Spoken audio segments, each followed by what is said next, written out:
Hi students, आज हम chemical kinetics की जो रिवीजन क्लास है वो लेने लगे हैं। यहाँ पे हमने डिटेल में लिखा हुआ है केमिकल काइनेटिक्स के जितने भी टॉपिक्स हैं बोर्ड के लिए। देखिए, बोर्ड की रिवीजन किस तरह से शुरू करनी है काइनेटिक्स की। सबसे पहले केमिकल काइनेटिक्स की हम डेफिनेशन देखेंगे। ये the branch of chemistry which deals with the study of chemical reactions. देखिए, नाम इंडिकेट कर रहा है केमिकल, तो ये केमिकल रिएक्शंस की स्टडी है। और with respect to the speed of reaction, जो rate of change of reaction है, स्पीड है, कैसे कोई रिएक्शन स्लो चलती है या फास्ट चलती है, उसको कौन से फैक्टर्स जो हैं वो इफ़ेक्ट करते हैं, उसकी हम स्टडी करते हैं केमिकल काइनेटिक्स में। जो काइनेटिक वर्ड है यही स्पीड को दर्शाता है। ठीक है, अब यहाँ पे उन्होंने बोला है कि मैकेनिज़्म काइनेटिक्स में हम कौन कौन सी चीज़ें पढ़ेंगे। जो केमिकल रिएक्शन है उसकी स्पीड को स्टडी करेंगे। स्पीड को कौन से फैक्टर्स इफेक्ट करते हैं, टेम्परेचर हो गया, कैटलिस्ट हो गया, ये सभी करेंगे। और किस मैकेनिज्म के साथ केमिकल रिएक्शन होगी। तो जब केमिकल काइनेटिक्स पढ़ेंगे यहाँ पे हम देखेंगे दो तरह की रिएक्शंस है। पहली है जी एलिमेंट्री रिएक्शन, दूसरी कॉम्प्लेक्स रिएक्शन। एलिमेंट्री रिएक्शंस एक ही स्टेप में प्रोसीड करेगी, बट जो कॉम्प्लेक्स रिएक्शंस है मल्टीपल स्टेप्स में प्रोसीड करेंगे। फाइन, अब आगे देखिए mathematical expression for the rate of reaction. अब मैथमेटिकल एक्सप्रेशन कैसे है, हमने आपको समझाने के लिए इसमें फॉस्फोरस पेंटाक्लोराइड जब हीट करते हैं तो ये डिसोशिएट कर रहा है फॉस्फोरस ट्राइक्लोराइड और क्लोरीन में। तो इसमें रेट ऑफ रिएक्शन किस तरह से आपने देखना है। हमेशा रेट ऑफ रिएक्शन का जो फार्मूला है वो दो तरह से चलेगा। कैसे, जैसे ये रिएक्टेंट और ये क्या बन रहे हैं, प्रोडक्ट्स। जैसे हम अगर आग लगाते हैं तो उसमें क्या होता है, वुड जो है वो पूरी तरह से जलना शुरू हो जाती है और जो फायर है वो बढ़ना शुरू हो जाती है, डिपेंडिंग अपॉन दी रिएक्टेंट और प्रोडक्ट में किस तरह से अपीयरेंस और डिसअपीयरेंस होती है। अगर वुड जो है वो डिसअपीयर होगी, मतलब रिएक्टेंट जो डिसअपीयर होंगे, और जो फायर है वो अपीयर होगी। इसी तरह से देखो, rate of disappearance of reactants क्या होंगे यहाँ पे माइनस में, मतलब इनकी कंसंट्रेशन डिक्रीज कर रही है। तो आपने जो कंसंट्रेशन है उसको स्क्वायर ब्रैकेट में लिखना है, divided by delta T. Delta मतलब चेंज। और रेट ऑफ अपीयरेंस, इसमें क्या, ये जो प्रोडक्ट्स हैं बन रहे हैं, मतलब rate of appearance of products ये पॉजिटिव, क्योंकि ये बन रहे हैं। इस तरह से आपने ये वाला फार्मूला देखना है। अब ओवरऑल रेट ऑफ रिएक्शन मतलब स्पीड ऑफ रिएक्शन, रेट का मतलब होता है डिवाइडेड बाय टाइम। तो ये किसके इक्वल होगी, देखिए रिएक्टेंट जो है वो डिक्रीज कर रहे हैं, यहाँ पे नेगेटिव का साइन लगा है फॉस्फोरस पेंटाक्लोराइड के साथ, और इधर ये दोनों रिएक्टेंट्स है ये बन रहे हैं तो इनके साथ क्या लगा, पॉजिटिव का साइन लगा, डिवाइडेड बाय टाइम। तो इस तरह से ये हो गई rate of disappearance of reactant और ये हो गई rate of appearance of products. इस तरह से आपने मैथमेटिकली एक्सप्रेस करना है रेट ऑफ रिएक्शन को। अब आ गई हैं जी रेट ऑफ रिएक्शन के यूनिट्स। देखिए किस तरह से, रेट हमें पता है कंसंट्रेशन डिवाइडेड बाय टाइम, तो कंसंट्रेशन होगी मोलैरिटी। हमने सॉल्यूशन में पढ़ा हुआ है मोलैरिटी।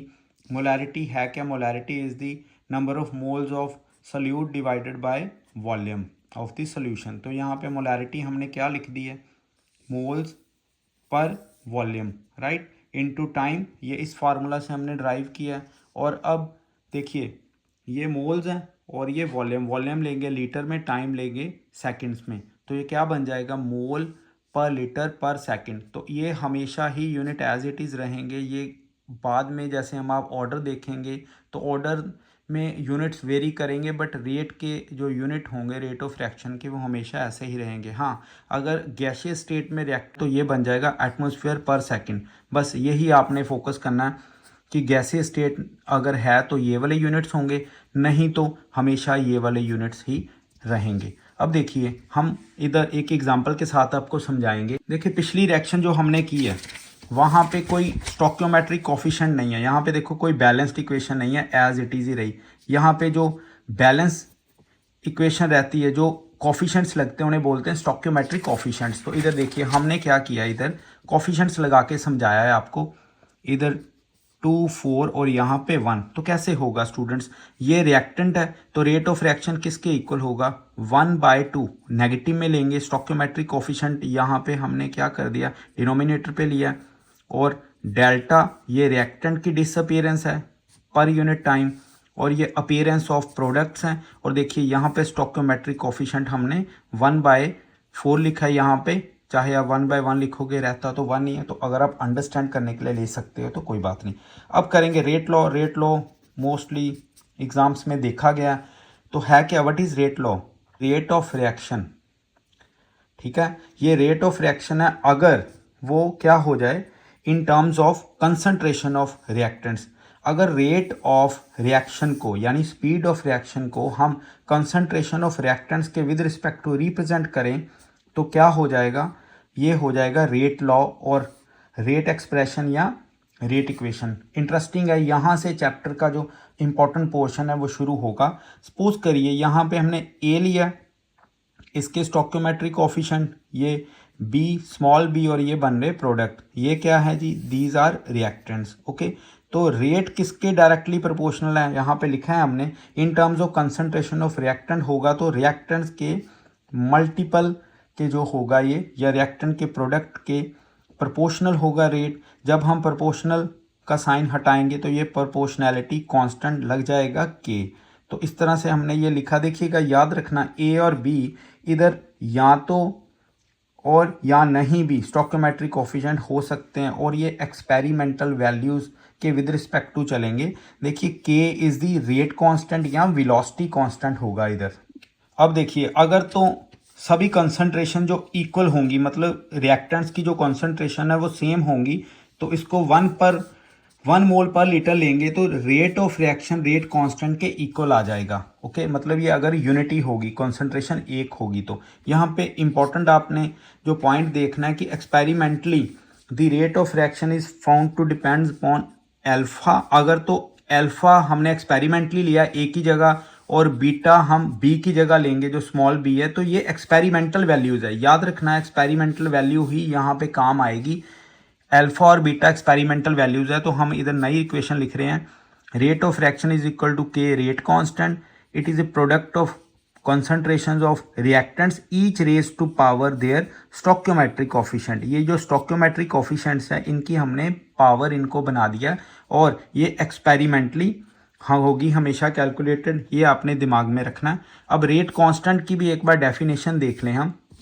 इधर याद रखना है रेट कांस्टेंट किसके इक्वल आ गया, रेट ऑफ रिएक्शन के। उसी तरह से हमने यहाँ पे जो डेफिनेशन लिखनी है, the rate of reaction when the concentration of each reactant is taken as unity। ये देखिए, जब हर एक कंसंट्रेशन जो रिएक्टेंट की यूनिटी ली गई है, मतलब 1 ली गई है, तो वो रेट ऑफ रिएक्शन के इक्वल ही हो जाएगा रेट कांस्टेंट।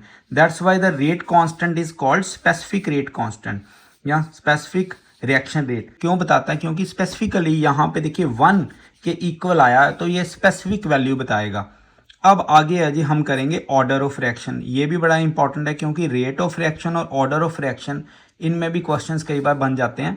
ये क्या है, ये ऑर्डर ऑफ रिएक्शन आपने फोकस करना है यहाँ पे। देखो, ये है रेट इक्वेशन, ये रेट इक्वेशन है, बस इसी पे फोकस करेंगे, हम आगे चलेंगे। देखो यहाँ पे क्या है, it is the sum of the power of the concentration of reactants in the rate law expression. देखो वहाँ पे हमने ए लिखा था क्योंकि वो एक्सपेरिमेंटल वैल्यू नहीं थे। यहाँ पे हमने अल्फा लिखा, मैंने आपको पीछे बताया ये एक्सपेरिमेंटल वैल्यूज़ है, बीटा और अल्फा एक्सपेरिमेंटली वैल्यूज़ है। तो ये वाली हमारे पास जो इक्वेशन आई हुई है, अब होगा क्या, ये देखो ये एक्सपेरिमेंटल वैल्यूज़ है, तो क्या करेंगे, जो ऑर्डर लिखेंगे वो हमेशा ये वाली जो स्टोइकोमेट्रिक हमने एक्सपेरिमेंटली निकाले हुए हैं उनके सम के इक्वल होगा। जैसे कि अगर तो सम की वैल्यू 0 आ जाए तो ये होगा 0 ऑर्डर, अगर 1 आ जाए तो ये फर्स्ट ऑर्डर, अगर सेकंड मतलब अगर 2 आ जाए तो ये सेकंड ऑर्डर रिएक्शन होगी। इधर से ऑर्डर ऑफ रिएक्शन का भी जो क्राइटेरिया वो शुरू हो गया। अब एग्जाम ओरिएंटेड कॉन्सेप्ट ये वाला जो कि मैक्सिमम टाइम पेपर में देखा गया है, कैसे देखिएगा, हमारे पास यहाँ पे पूछा जाता है कि units of rate constant, rate constant का यूनिट क्या है। आपको पता है रेट कांस्टेंट ऑर्डर की तरह हम देखते हैं कि डिपेंड करता है, इसका जो यूनिट है ना, इसका जो यूनिट वो डिपेंड कर जाता है ऑर्डर ऑफ रिएक्शन पे। ऑर्डर क्या है, हमने पीछे आपको बता दिया। ऑर्डर का मतलब क्या है, जो स्टोइकोमेट्रिक कोफिशिएंट है वो एक्सपेरिमेंटली जो होंगे उनका सम, उसके सम के इक्वल। तो अगर तो 0 ऑर्डर रिएक्शन है, फर्स्ट ऑर्डर रिएक्शन है, तो सेकंड ऑर्डर रिएक्शन है, इनमें रेट कांस्टेंट के जो यूनिट्स है वो वेरी कर जाएंगे स्टूडेंट्स। अब कैसे, देखिए इधर हमारे पास ये वाला मैंने एक ट्रिक लिखा हुआ है, इस ट्रिक को आप पकड़ के रखिए और आपके किसी भी तरह के जो यूनिट्स है वो सिंपली निकल जाएंगे। कैसे? 1/टाइम 1/कंसंट्रेशन रेज टू पावर n-1। इधर जो n होगा वो आपने ऑर्डर के विद रिस्पेक्ट टू लेना है। यहाँ पे n क्या है? Order of reaction. टाइम को आपने सेकेंड्स में लेना है, ईयर्स में भी ले सकते हैं, मिनट्स में भी ले सकते हैं, बट जो बेसिक आपको पता फंडामेंटल यूनिट है वो टाइम का, वो सेकंड ही है, तो आपने सेकंड में लेना है। कॉन्सेंट्रेशन यानी मोलैरिटी, तो ये क्या होगा? Moles per litre. इसके इक्वल अब हम इनको बेसिक्स, ये जो फंडामेंटल को लेके चलते हैं और इधर यूनिट ड्राइव करते हैं। देखिएगा, zero order reaction n is equal to 0, तो आप फाइंड यहाँ पे कर सकते हैं। n हमने 0 पुट कर दिया तो ये आ गया 1/टाइम इंटू 1/कॉन्सेंट्रेशन रेज टू पावर -1। अब ये कॉन्सेंट्रेशन ऊपर जाएगी तो ये क्या बन जाएगा? 1/सेकंड इंटू मोल पर लीटर। कॉन्सेंट्रेशन यानी मोलैरिटी का ये यूनिट है, तो ये हमारे पास क्या आ गए? मोल्स पर लीटर पर सेकंड। ये वाली वैल्यू जीरो ऑर्डर के लिए आपने यूनिट्स की देखनी है और यही इसके यूनिट्स होंगे। अब फर्स्ट ऑर्डर में n की वैल्यू क्या है जी? 1 है, तो 1 पुट किया तो ये सारे का सारा हमारे पास ख़त्म हो गया। तो क्या आ जाएगा? 1/टाइम। टाइम को हमने बोला आपको फंडामेंटल यूनिट्स के अकॉर्डिंग लेना है, ये पर सेकंड आएगा या पर मिनट्स भी आ सकता है, पर ईयर भी, वो डिपेंड करता है स्टेटमेंट पे आपको क्या पूछा गया। अब स्टूडेंट सेकंड ऑर्डर, फिर n इज इक्वल टू 2 लिया हमने, तो क्या आ जाएगा? 2 - 1 मतलब 1। तो ये कॉन्सेंट्रेशन जब ऊपर जाएगा तो -1 में आ जाएगा, तो इसके यूनिट आएंगे। देखिए थोड़ा सा आपने यहाँ पे रिलेट कर लेना। यहाँ पे मोल्स के ऊपर 1 है, इधर मोल्स के ऊपर -1 है, इधर लीटर के ऊपर -1 है, इधर लीटर के ऊपर +1 है। सेकंड का सेम ही है, तो इस तरह से आपने इन यूनिट्स को याद रखना है। और इसका तो फर्स्ट ऑर्डर की तो यूनिट ही डिफरेंट है, ये पर सेकंड है। तो इस तरह से आपने यूनिट्स ऑफ रेट कांस्टेंट को बड़ी अच्छी तरह से समझना है। मैंने आपको पहले भी बताया, मेरी वीडियोस के आपने नोट्स लिख लेने हैं। जैसे जैसे भी आपको टाइम लगे इनको आप देखते रहिए, क्योंकि दिन कम बचे हैं, इसीलिए आपने इनको फोकस मैनर से चलना है और मेहनत ज़्यादा करनी है। अब आगे देखते हैं इस चैप्टर में आगे क्या है। आगे है जी स्टूडेंट्स, रेट ऑफ रिएक्शन और रेट कांस्टेंट के बीच में डिफरेंस। ये 3 नंबर में क्वेश्चन आ सकता है। देखिए रेट ऑफ रिएक्शन अभी आपने देखा है स्टार्टिंग में चैप्टर के, ये क्या जी? Change in the concentration of reactants और प्रोडक्ट्स पर यूनिट टाइम, मतलब rate of disappearance of reactants और rate of appearance of products. तो कैसे? ये देखिए, minus delta reactant by time, positive यहाँ पे क्योंकि बढ़ रही है, delta P by delta T. पर इधर बच्चों रेट कांस्टेंट आपको पता होना चाहिए, मैंने बताया भी है, rate constant is equal to rate of reaction जब क्या हो जाएगा? Concentration of each reactant unity हो जाएगी, यही हमने लिखा है। It is a constant of proportionality in rate law, proportionality constant है, and it is equal to the rate of reaction when concentration of each reactant is unity, मतलब 1। हमने पीछे ये हमने 1 के विद रिस्पेक्ट टू जब लिया तो क्या बन गया? रेट इज इक्वल टू के। तो इस तरह से आपने इसको दिमाग में रखना। अब आगे देखिए दूसरा पॉइंट इसमें क्या है स्टूडेंट? दूसरा पॉइंट यहाँ पे रेट ऑफ रिएक्शन जो है वो at any instant of time, ठीक है जी, depends upon the molar concentration of reactants, हमने पहले भी किया, पर यूनिट टाइम। तो देखिए ना, ये किसी भी इंस्टेंट पे आप टाइम पे देखेंगे तो ये हमेशा मोलर कॉन्सेंट्रेशन पे ही डिपेंड करता है। फाइन। अब क्या आएगा? यूनिट्स इसका मैंने अभी पीछे बताया आपको, मोल्स पर लीटर पर सेकंड, ये हमेशा ही होगा, यही यूनिट होगा। इधर ये डिपेंड ही नहीं करता कंसंट्रेशन ऑफ रिएक्टेंट्स पे, ठीक है। और इसमें आपने याद रखना है, मैंने आपको पहले भी बताया, अभी हमने यूनिट्स ड्राइव किए हैं तो ये ऑर्डर ऑफ रिएक्शन पे डिपेंड करते हैं यूनिट्स की। जीरो ऑर्डर के लिए क्या है, फर्स्ट ऑर्डर के लिए क्या है और सेकंड ऑर्डर के लिए क्या है।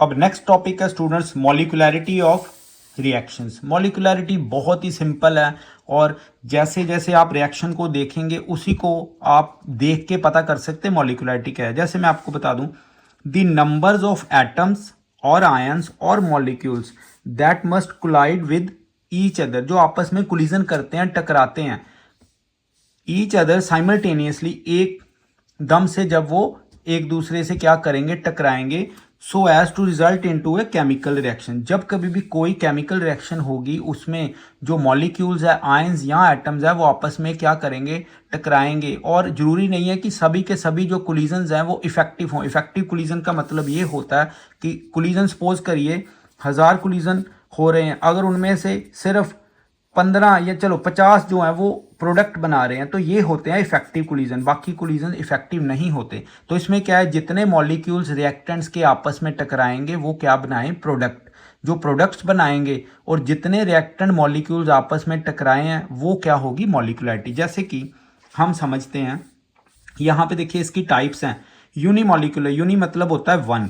तो इधर देखो ये एक ही मॉलिक्यूल है और ये क्या करेगा, इसमें ये रिएक्शन दे रहा है, इट मीन ये एक मॉलिक्यूल वाली रिएक्शन है, तो ये यूनिमॉलिक्यूलर। बाई मतलब टू। इधर देखिए ये इसके 2 मोल्स हैं तो ये प्रोडक्ट दे रहा है। इसी तरह से 2 इसके और एक यहाँ पे, तो 2 + 1 क्या हो गया, 3। तो ये क्या हो गया, ट्राई मॉलिक्यूलर। अब समझिए यहाँ पे कुछ चीज़ें याद रखनी है आपने।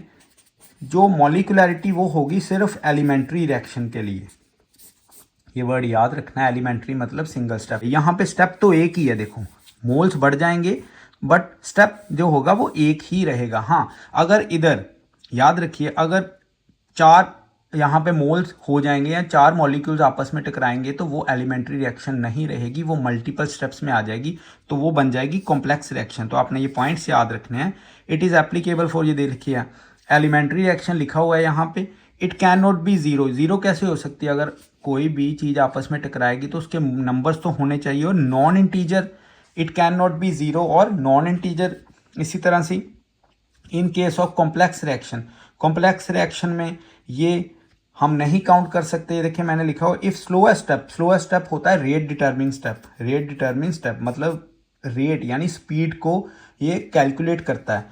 तो यह ऑब्जर्व्ड, अगर हमने यहाँ पे क्या स्लोएस्ट स्टेप ऑब्जर्व किया है, तो जितने मॉलिक्यूल्स आपस में टकरा रहे हैं रिएक्टेंट्स के स्लोएस्ट स्टेप में, वो हमें ओवरऑल ऑर्डर ऑफ रिएक्शन भी दे सकते हैं। कहने का मतलब ये है कि अगर मल्टीपल स्टेप्स हैं उनमें से सबसे स्लोएस्ट स्टेप आपने फाइंड करना है। जो स्लोएस्ट स्टेप होगा उसमें जितने भी मॉलिक्यूल्स आपस में टकरा रहे हैं वो हमें ओवरऑल ऑर्डर ऑफ रिएक्शन दे सकते हैं। जैसे सपोज करिए यहाँ पे कितने सारे स्टेप्स हैं और ये स्लोएस्ट स्टेप है, इसमें 2 मॉलिक्यूल जो हैं वो आपस में टकरा रहे हैं, तो it means order of reaction इससे पता लग सकता है।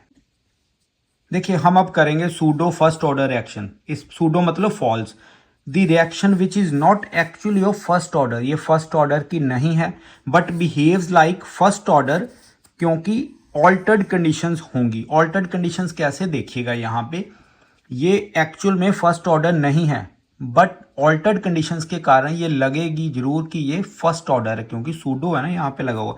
ये देखिए हाइड्रोलिसिस हम एस्टर की करें, ये है एस्टर। जब इसमें वाटर डालेंगे, और वाटर किस में हो, वाटर होगा स्टूडेंट्स एक्सेस में।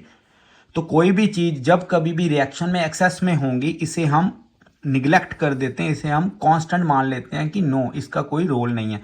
तो क्या होगा, रेट लॉ के अकॉर्डिंग हमने देखा हुआ है कि ये जो मोल्स होंगे इनके वो क्या प्रोडक्ट में आएंगे और each raise to power stoichiometry, but इधर हमने इसको एक्सेस में ले लिया तो इसे हम काउंट नहीं करेंगे, इसलिए इसे निगलेक्ट कर दिया। तो देख लीजिए it appear to be first order, जबकि है नहीं, क्योंकि एक जो रिएक्टेंट है वो कांस्टेंट बन गया, इसे हमने निगलेक्ट कर दिया। तो ये क्या होगी, सूडो फर्स्ट ऑर्डर रिएक्शन, या इसको सूडो यूनिमॉलिक्यूलर भी बोलते हैं। याद रखना आप, सूडो यूनिमॉलिक्यूलर।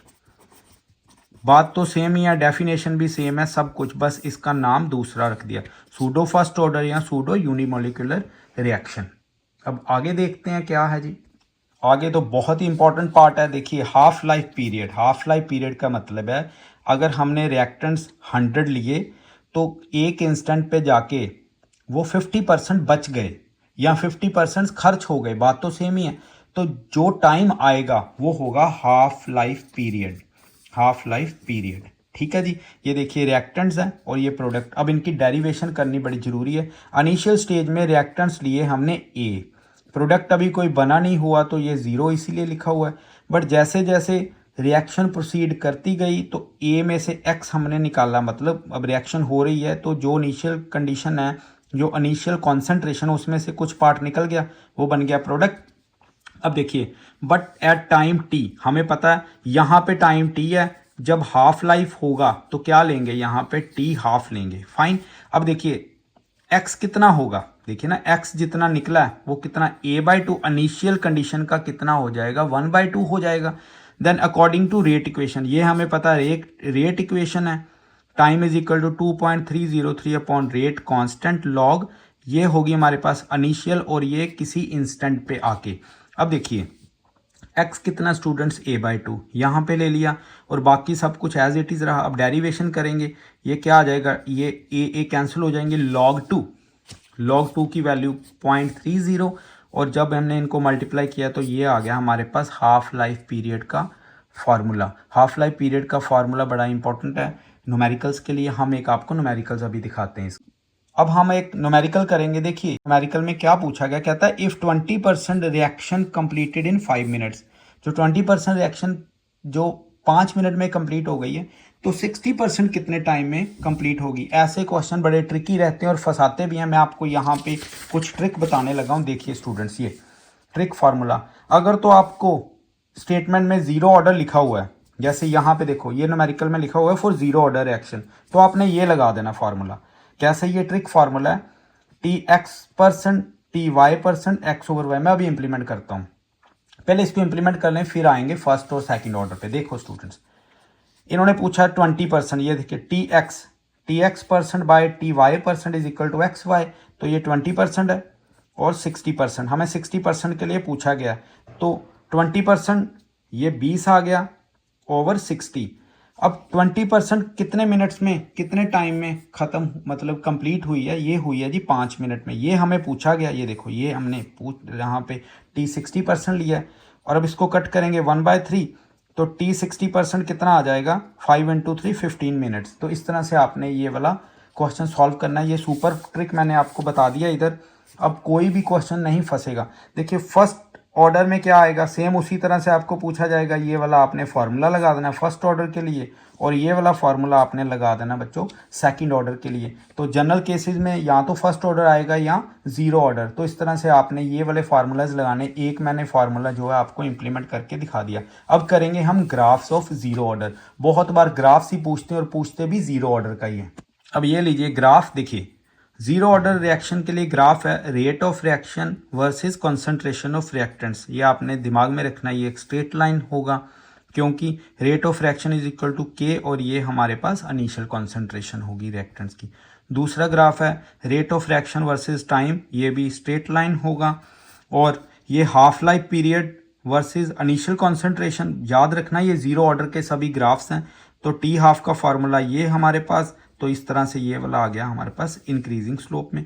इसी तरह से ये स्लोप डिक्रीजिंग में है, ये हमारे पास फार्मूला रहता है ग्राफ्स का। तो देखिए इनिशियल ये स्लोप है, m कितना है -k, तो इस तरह से ये ग्राफ जीरो ऑर्डर रिएक्शन का। और ये आ गया हमारे पास कॉन्सेंट्रेशन ऑफ प्रोडक्ट्स और टाइम के विद रिस्पेक्ट टू। यहाँ पे कंसंट्रेशन ऑफ रिएक्टेंट्स देखिए ये डिक्रीजिंग ऑर्डर में है, ये हमारे पास लीनियर इंक्रीजिंग ऑर्डर में है। तो इस तरह से आपने ये वाले ग्राफ्स देखने हैं। आज हमने जितना केमिकल काइनेटिक्स का किया है कल इसके आगे करेंगे, तो ये वाली इंपॉर्टेंट वीडियोज़ है, इनको मिस नहीं। यहाँ से हम अभी वीडियो को एंड करते हैं, कल इधर से ही आगे वाले कॉन्सेप्ट्स करेंगे, कुछ ग्राफ्स है और कुछ न्यूमेरिकल्स के हम ट्रिक्स देखेंगे। Thank you.